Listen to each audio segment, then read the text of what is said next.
Buenas tardes. Este video va a ser de prácticas preprofesionales. Vamos a hablar sobre la escritura pública y el registro de testamentos.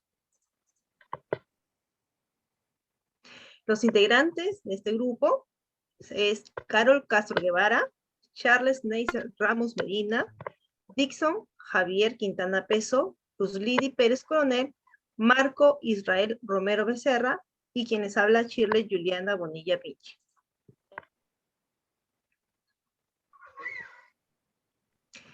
Vamos a hablar sobre la escritura pública. ¿Qué es la escritura pública? ¿No? De todos los instrumentos públicos que el notario tiene a cargo, el más importante y con más trascendencia es la escritura pública. Es tan significativo y trascendental que algunos tratadistas consideran que la función notarial concreta al otorgamiento de la escritura pública. No, la escritura pública es un acto notarial que está bajo la custodia del notario y que eso trasciende a raíz de todo el tiempo, va a quedar en el tiempo todo lo que nosotros hagamos ante el notario. Siguiente.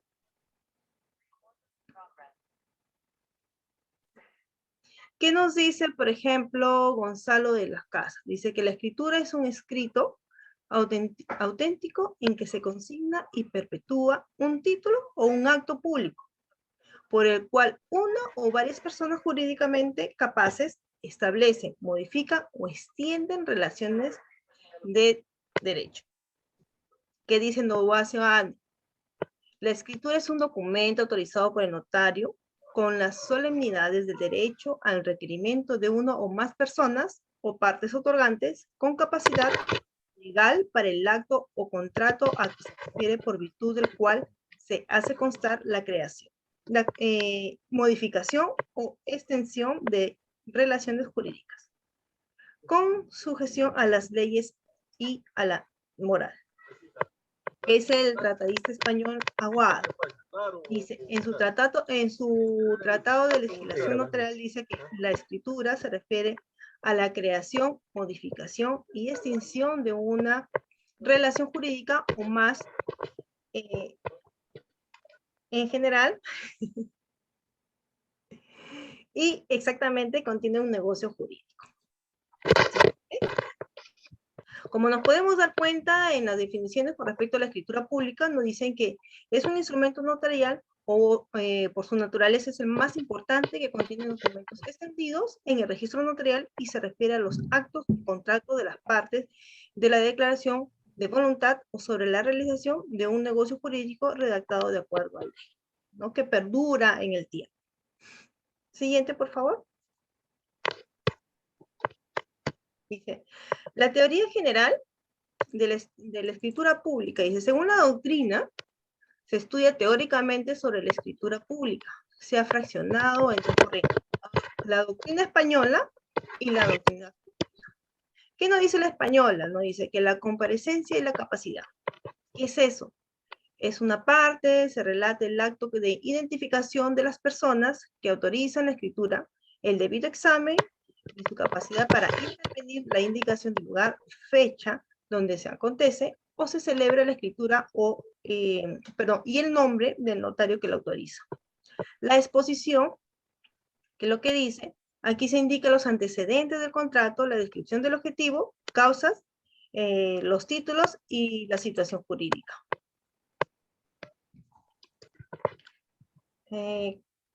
Nos dice el siguiente punto. A ver, un momento, por favor. La estipulación comprende los acuerdos o pactos o accesorios según sea la naturaleza o importancia del convenio. El otorgamiento es la parte de la escritura donde se expresa el consentimiento de las partes previa lectura de escritura pública. Según Núñez Lagos, esta parte de la escritura es la más importante en el momento de la presentación integral del consentimiento de las partes. La autorización es la parte que comprende la suscripción del documento por las partes, ya sea testigo, de ser el caso, y el notario. ¿Qué nos dice la doctrina española? Dice que tiene el encabezamiento, introducción, exposición, relación y el cierre. Doy paso a mi siguiente compañero.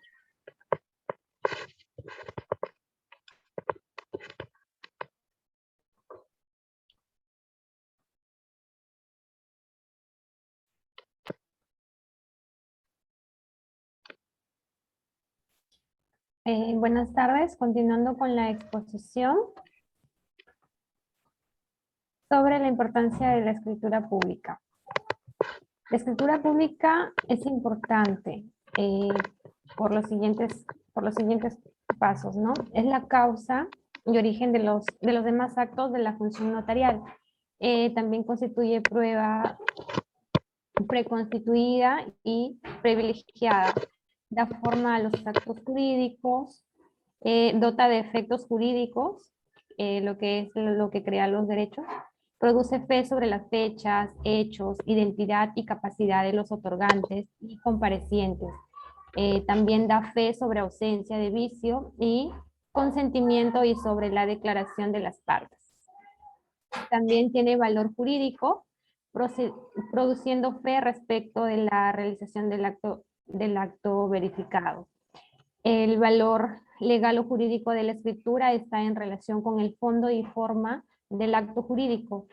La importancia de la escritura se manifiesta también en lo que los actos jurídicos, para que tenga valor, y lo que se debe otorgar de acuerdo a esta formalidad.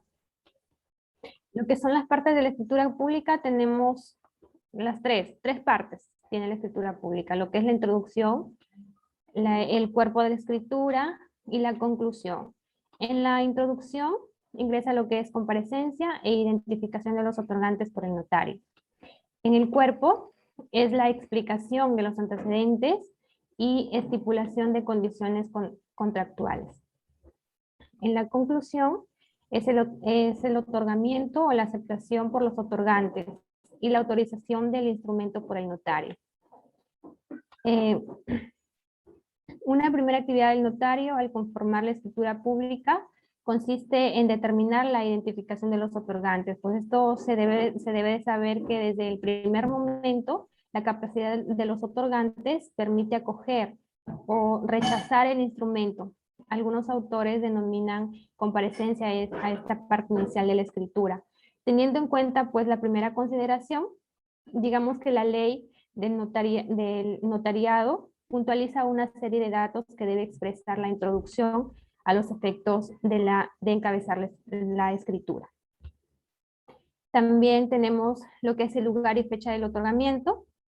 En este punto se establece la designación, la mención de la ciudad, la localidad en que se extiende el instrumento y además el año, el mes y el día del otorgamiento. Ambas indicaciones pues resultan dentro del régimen notarial, son requisitos esenciales para establecer no solo la validez del instrumento según la ley del lugar de otorgamiento, sino también para conocer si el tiempo de su expedición. El nombre y apellido de los otorgantes, pues en esto se indica lo que, el nombre y apellidos, ¿no? de la persona natural, o la razón social, o denominación, si de personas jurídicas, lo que es sociedad, asociaciones, etc. Igual para el anterior requisito, la ley de la nulidad de la escritura, la que no tiene o no expresa el nombre y apellido de los otorgantes. El nombre y el apellido de las personas se acredita con el DNI, generalmente. Ese documento es obligatorio para presentarlo, y que es en este caso la escritura pública. Tenemos la edad, domicilio y profesión. Estos resultan también de gran importancia. Saber la edad que se determina la capacidad de las personas, no expresa la regla si debe precisarse en años, ¿no? Por lo que es usual la mención que el otorgante es mayor de edad. La indicación del domicilio y de la profesión u ocupación del otorgante son necesarias para la identificación de los otorgantes, pues estos constituyen los complementos de su personalidad para el normal desenvolvimiento de las relaciones contractuales. Tenemos la identificación de si los otorgantes proceden por sí o en nombre de otro. Esto pues figura la representación que corresponde a las personas, en principio pues ejercitar directamente sus derechos. No obstante pueden ser diferidos a otras personas que obren en su nombre. La representación así constituida requiere pues de una autorización denominada poder, en condiciones tales que el efecto jurídico de la actuación produzcan para la persona representada, representando un derecho o una obligación. Para esto se reclama la representación, el concurso de dos personas que vendrían a ser el representado, que quiere decir a nombre de quién se actúa, y el representante, que viene a ser quien acciona directamente el lugar de aquel. Parece ser que lo más rápido es reservar la representación para aquellos casos en que los otorgantes no tengan la capacidad del ejercicio. Aunque nada impide, por cierto, la persona capaz puede designar a otra que lo represente en el acto notarial. Cabe asimismo también precisar que la representación es materia de derecho procesal, código civil y de gestión de negocios. Doy paso a mi compañero para que siga con la exposición.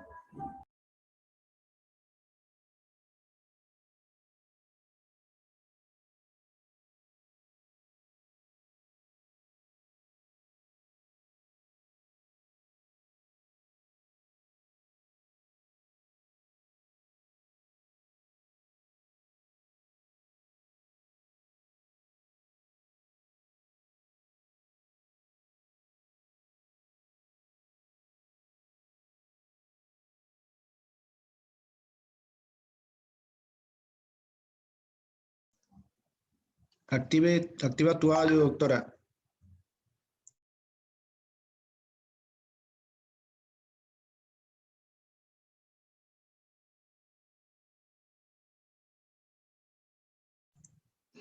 Carol, falta activar tu audio, te toca tu parte.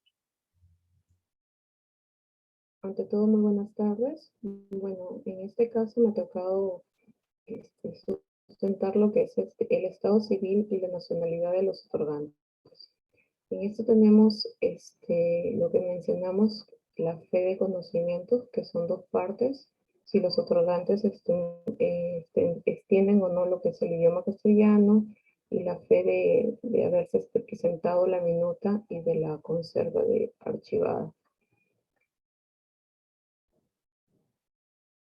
Esas son las dos partes que se mencionan. A continuación, mi compañero que sigue, por favor.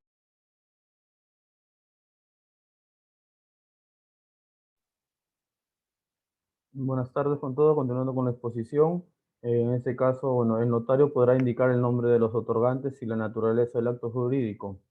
Eso comprende lugar y fecha de extinción del instrumento, nombre del notario, DNI de comparecientes, circunstancia de comparecer a una persona en representación de otra, circunstancia de intervenir un intérprete, la indicación de intervenir una persona llevada por el compareciente en el caso que sea analfabeto u otros, la fe del notario de la capacidad, libertad y conocimiento, la indicación de extenderse el instrumento con minuta o sin ella.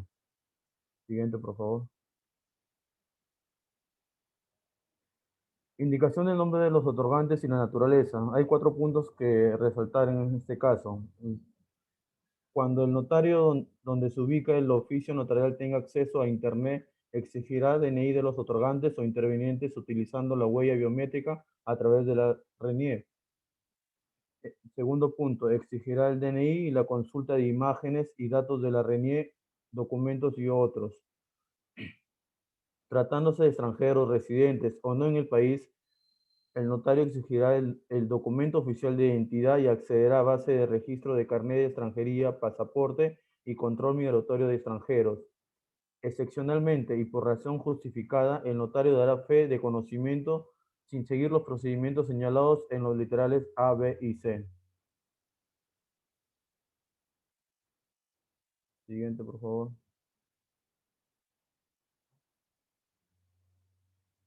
El cuerpo de la escritura. El cuerpo de la escritura contendrá la declaración de voluntad de los otorgantes contenida en minuta, autorizada por abogado, la que se insertará literalmente. Los comprobantes que acrediten la representación cuando sea necesario su inserción, los documentos que los comparecientes soliciten su inserción, los documentos que por disposiciones legales sean exigibles. En el caso de poderes, la transcripción literal de las normas legales que se citen, sin indicación de su contenido y estén referidas a actos de disposición u otorgamiento de facultades.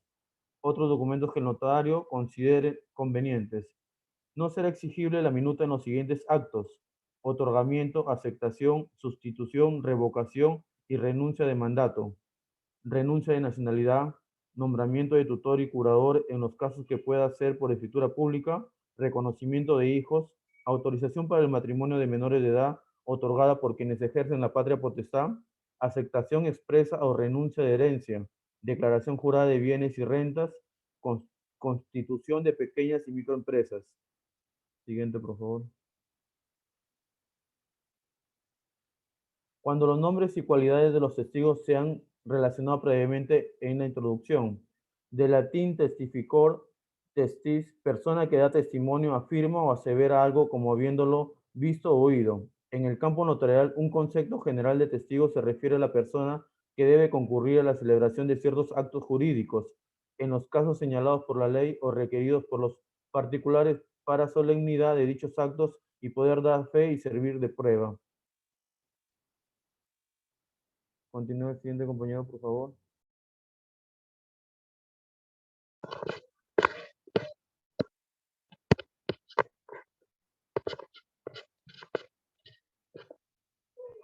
Buenas tardes, compañeros. Siguiendo con la exposición, me toca hablar sobre la minuta.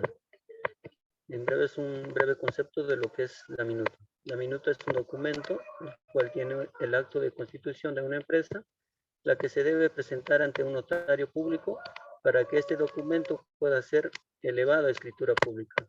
Este documento también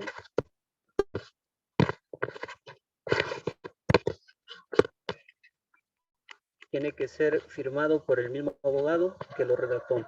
En este documento también debe tener los detalles, los datos completos de todos los socios, ya sea de nombres completos, DNI, también va el giro y el tipo de empresas, ya sea EIRL, SRL,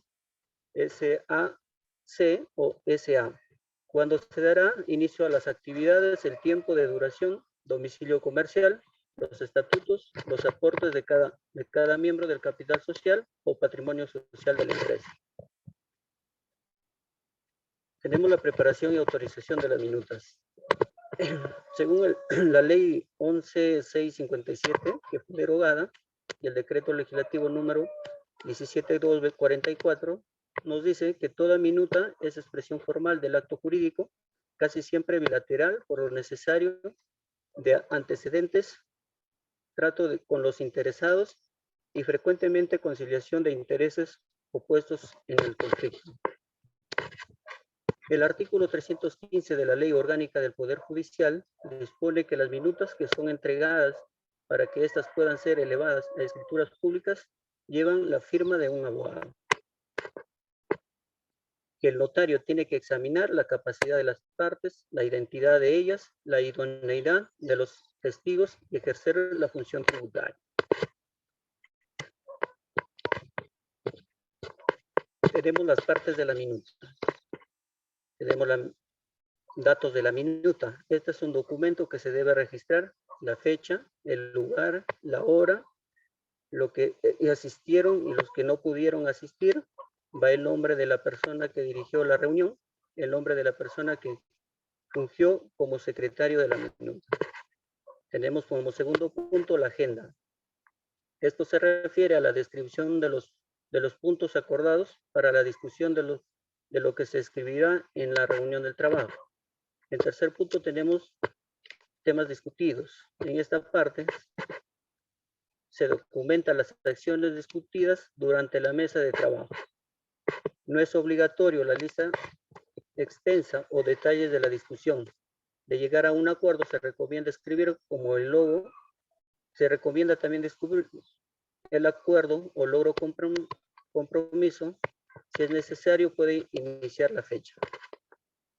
Y por cuarta tenemos acciones a tomar. Ante la discusión, se espera que existen acciones a tomar para que se pueda lograr la culminación de la actividad. No solo se espera la identificación de las tareas, también se asigna a los responsables de estas tareas y se puede acordar a tiempo asignado.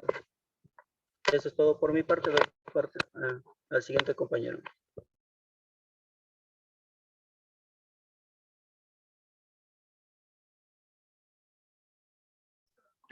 Bueno, aquí es el modelo de escritura en la cual nosotros hemos detallado qué es lo que contiene, qué es el número, el registro, la minuta, el CARD, la introducción, que es lo que acaba de comunicar nuestro compañero, y ahí viene el cuerpo de escritura.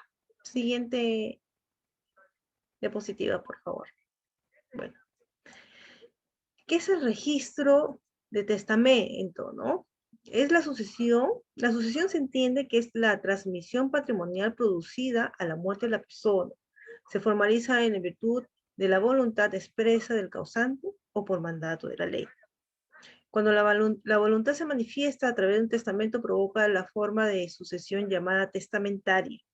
Cuando no hay testamento, en la ley se suple en falta y designa a los parientes que corresponde a suceder de esta forma. Se denomina la sucesión intestada, ¿no? En Perú no tenemos la costumbre de hacer testamento.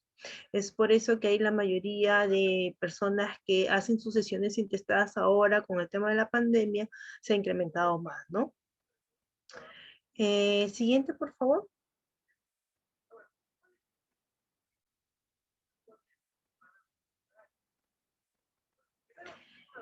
¿Qué es lo que nos dice el artículo 686 del Código Civil? Dice, por el testamento una persona puede disponer de sus bienes total o parcialmente para después de su muerte y ordenar su propia sucesión dentro de los límites de la ley. Y con las formalidades de esta señalada, son válidas las disposiciones de carácter no patrimonial contenidas en el testamento, aunque el acto se limite a ellas, ¿no? De acuerdo a lo expuesto, entendemos que el testamento es un acto jurídico unilateral, solemne, gratuito y renovable, por el cual una persona que es el testador pronuncia su última voluntad, emana su reflexión personalísima con la intención de disponer todo o en parte de su patrimonio a favor de otra persona, heredero o legatario, para que surta efecto después de su muerte, ¿no? Eso quiere decir que yo como testador puedo hacer un testamento, luego puedo cambiar mi testamento y así puedo cambiar. El último testamento es el que vale. El testamento también es, puede ser de que yo puedo tener un reconocimiento de hijos fuera de matrimonio, por ejemplo. Eso también se puede hacer en el testamento, ¿no? Yo no puedo dejar un testamento condicionando, es decir, yo no le puedo dejar a mi hija mayor siempre la casa de la playa siempre y cuando sea magíster en abogacía. No, no es condicional, ¿no? El testamento es unilateral también, ¿no? También se puede usar como reconocimiento de deuda, ¿no? Siguiente, por favor.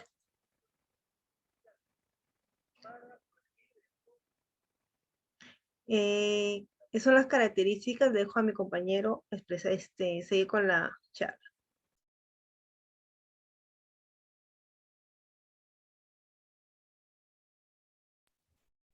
Voy a continuar con la exposición, lo que son caracteres esenciales del testamento.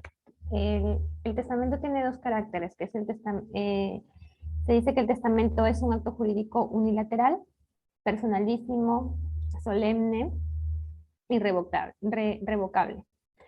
Luego tenemos que pues, el testamento es un acto de disposiciones patrimoniales, produce sus efectos solo a la muerte del testador.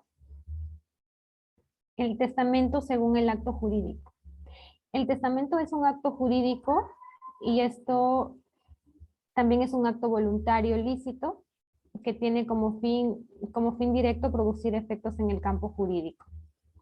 Según el artículo 140 del Código Civil, el acto jurídico es la manifestación de voluntad destinada a crear, regular, modificar o extinguir relaciones jurídicas.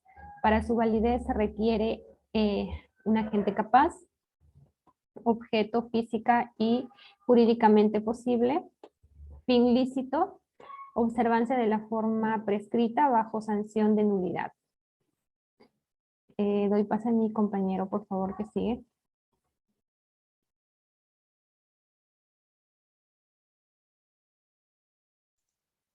Gracias, compañera, por darme el pase.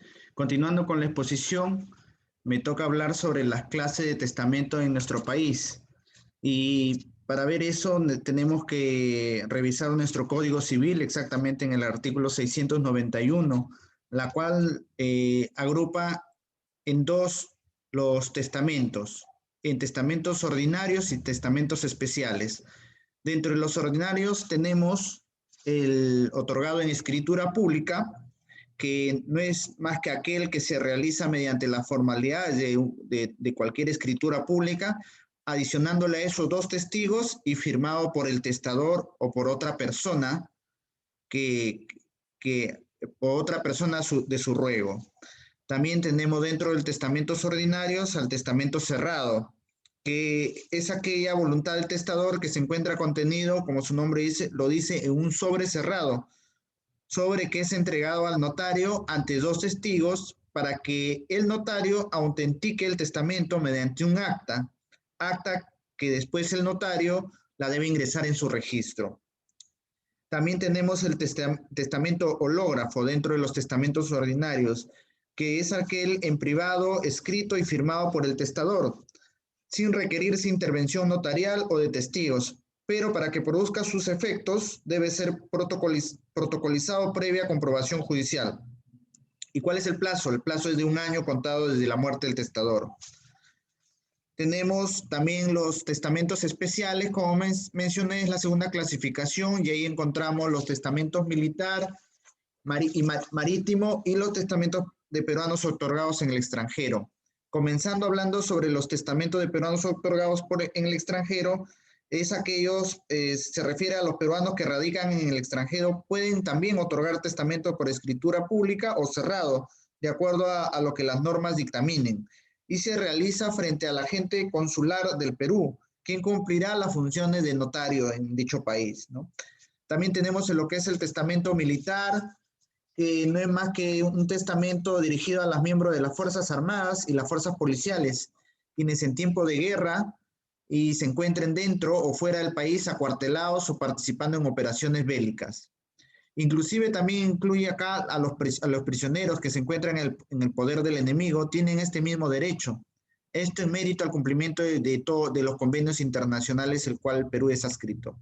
Este tipo de testamento debe cumplir ciertas formalidades, como son: debe estar escrita y firmada por el testador, debe contener también la firma de la persona ante la cual se otorga y debe ser firmado por 2 testigos. El testamento marítimo es similar a lo que es el testamento militar que ya les mencioné, lo único que ahí la diferencia es que ahí se hace durante aquel personal de la navegación acuática, ¿no? Los jefes, los oficiales, los tripulantes y cualquier otra persona que se encuentre embarcado en un buque de guerra peruano. Eso es todo en cuanto a mi exposición. Le doy pase a mi siguiente compañero. Compañero Neisser.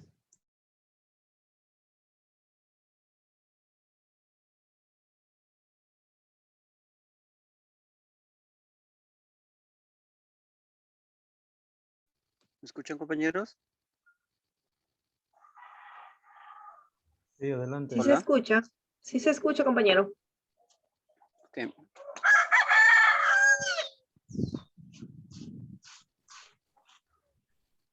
Bueno, me toca hablar sobre las clases de escritura. Entre ellas tenemos varias, ¿no? Escritura sintemática e ideográfica. Esta está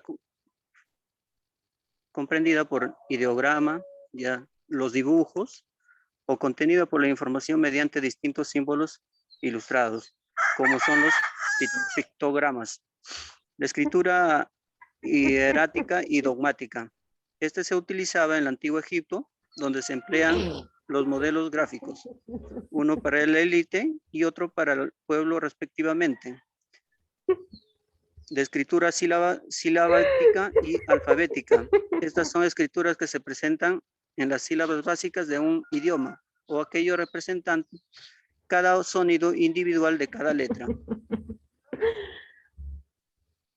La escritura cuneiforme. Esta se realizaba sobre una planta llamada junto o sobre arcilla.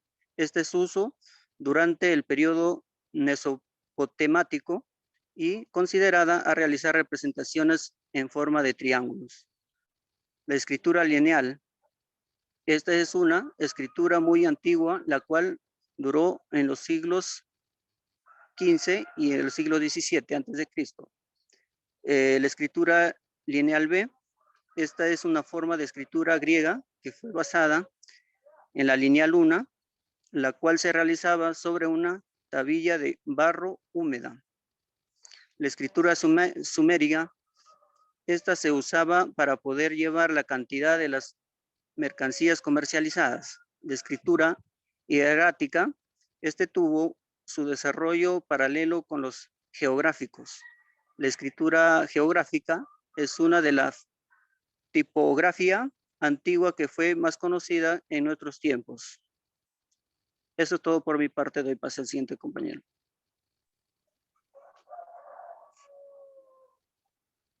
Formalidades de aplicación del testamento. El testamento es un acto formal por excelencia, ello en consideración a que siendo el acto testamentario uno, cuyo contenido recién se conocerá cuando el agente ya haya fallecido, no se podría recurrir